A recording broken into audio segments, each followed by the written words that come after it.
বর্তমান সময়ে এমনও অনেক মানুষ আছেন যারা সেই কিপ্যাড ফোন ব্যবহার করেন। তবে সেটা কিপ্যাড ফোন হোক বা স্মার্টফোন হোক, প্রত্যেকের জন্য আসছে সুখবর। ট্রাইয়ের সেই কি সুখবর বা আপডেট আজকের ভিডিওতে সম্পূর্ণ জানবো। কারণ প্রসঙ্গত বলে রাখি, আমাদের ভারতবর্ষের 140 কোটি দেশের যেখানে 15 কোটি মানুষ কিপ্যাড ফোন এখনও ব্যবহার করে, বাকি 90 কোটির কাছাকাছি মানুষ যারা স্মার্টফোন ব্যবহার করেন। তবে আমাদের যে ট্রাই ছিল, telecom authority regulatory of India, তো ট্রাই এতদিন চোখ বন্ধ করে প্রায় বসেছিল, কিন্তু ট্রাই এখন একটু চোখ খুলেছে। হয়তো সাধারণ জনগণের দিকে ট্রাইয়ের একটু নজর এসেছে। তবে কি সেই আপডেট আজকের ভিডিওতেই জানবো, তো আপনারা সম্পূর্ণ ভিডিওটি দেখুন। আমাদের দেশে মূলত জিও, এয়ারটেল, ভোডাফোন ও বিএসএনএল এই চারটে কোম্পানি মূলত নেটওয়ার্কের ব্যবসা করে থাকে। তো আমরা সাধারণ জনগণ সেই চারটে নেটওয়ার্ক আমরা ব্যবহার করে থাকি। কিন্তু বিগত বছরগুলো থেকে এই সব কোম্পানিগুলো তাদের যে প্ল্যান, রিচার্জ প্ল্যান, সেটা দিন দিন বাড়িয়েই চলেছিল। থেমে থাকার কোনো নামই ছিল না। সমস্ত রিচার্জ প্ল্যান এক জায়গায় এনে, সেটা ডাটা হোক বা কলিং প্ল্যান হোক, এক জায়গায় এনে সেটা মানুষের উপরে চাপিয়ে দেওয়া হচ্ছিল। কিন্তু এই বাড়তি রিচার্জ প্ল্যান দিন দিন মানুষের উপরে একটা বাড়তি চাপ সৃষ্টি করছিল। মানুষ দিন আনা দিন খাওয়া মানুষ তাদের মোবাইল রিচার্জ করবে না পেটে খাবে। এখনও অনেক বয়স্ক ব্যক্তিরা আছেন বর্তমান সময়েও তারা সেই কিপ্যাড ফোনগুলোই ব্যবহার করে থাকে। তো এতদিন পরে ট্রাইয়ের হয়তো সেই বয়স্ক ব্যক্তি বা সাধারণ মধ্যবিত্ত ব্যক্তিদের প্রতি একটু নজর ফিরেছে। তার কারণ কেন নজর ফিরেছে সেটার রিচার্জ প্ল্যান দেখলেই আমরা বুঝতে পারবো। ট্রাইয়ের নতুন রিচার্জ প্ল্যান আসতে চলেছে এই নতুন বছরে।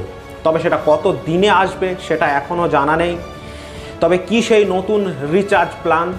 ভারতীয় সংস্থা ট্রাই, অর্থাৎ telecom authority regulatory of India, যারা প্রত্যেকটা টেলিকম সংস্থার দাম নির্ধারণ করে থাকে, এবার সেই ট্রাইয়ের নির্দেশ অনুসারেই প্রত্যেকটা কোম্পানি, সেটা জিও হতে পারে, এয়ারটেল হতে পারে, ভোডাফোন হতে পারে, বিএসএনএল হতে পারে। আমরা এতদিন কি দেখতাম যে আমরা যে রিচার্জ করতাম তার সঙ্গে ডাটা থাকতো, অর্থাৎ ইন্টারনেট থাকতো এবং কলিং থাকতো। কিন্তু ট্রাইয়ের এবার পরিষ্কার নির্দেশ যে দুটোকে সেপারেট বা আলাদা করতে হবে। তো কীভাবে হবে আলাদা?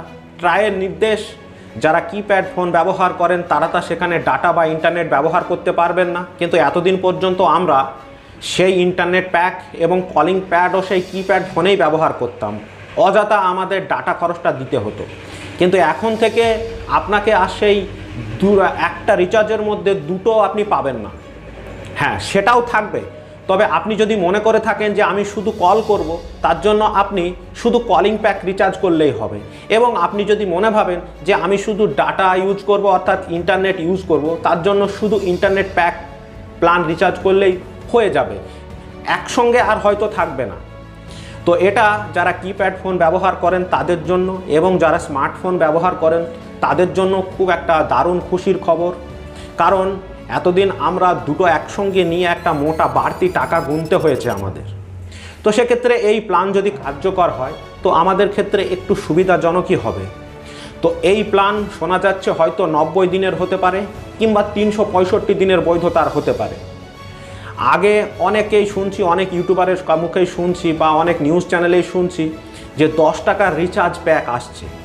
10 টাকার টপ আপ রিচার্জ আগেও ছিল, এখনও আছে।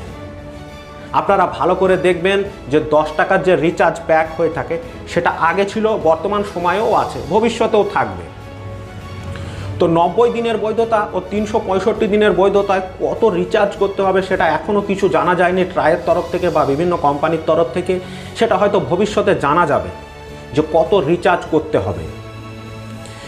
তো যাই হোক, আজকের ভিডিওটি আপনাদের কেমন লাগলো? ছোট্ট একটি বার্তা ছিল আপনাদের জন্য। তবে এটা কার্যকর হলে অবশ্যই সাধারণ মানুষ একটু উপকৃত হবে। আমরা প্রত্যেকেই ট্রাইয়ের কাছে আবেদন করব যে এরকম রিচার্জ প্ল্যান যেন আমাদের সাধ্যের মধ্যে আসুক, যাতে সাধারণ নিম্ন মধ্যবিত্ত গরিব মানুষরা এই রিচার্জ প্ল্যান করে তাদের মোবাইলটা অন্ততপক্ষে চালু রাখতে পারে। তার কারণ আপনারা জেনে থাকবেন যে ভারত সরকারের এখন প্রত্যেকটি কাজের সঙ্গে মোবাইল নাম্বার লিঙ্ক বাধ্যতামূলক করে দেওয়া হয়েছে। তো বাধ্যতামূলক করে দেওয়ার ফলে আমাদের কিন্তু মোবাইল সচল রাখতেই হবে। তো সচল রাখতে গেলে আমাদের বছরে একটা বাড়তি টাকা গুনতে হয় মোটা অঙ্কে। তো এই ছোট্ট কলিং প্যাক দিয়ে যদি আমাদের ইনকামিংটা আসে তাহলে আমাদের ফোন নাম্বারটা বজায় থাকবে।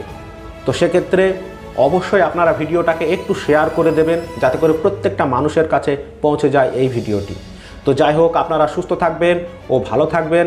আর আজকের ভিডিওটি বিশেষ করে কেমন লাগলো অতি অবশ্যই আপনারা নিচে কমেন্ট বক্সে লিখে জানাতে ভুলবেন না।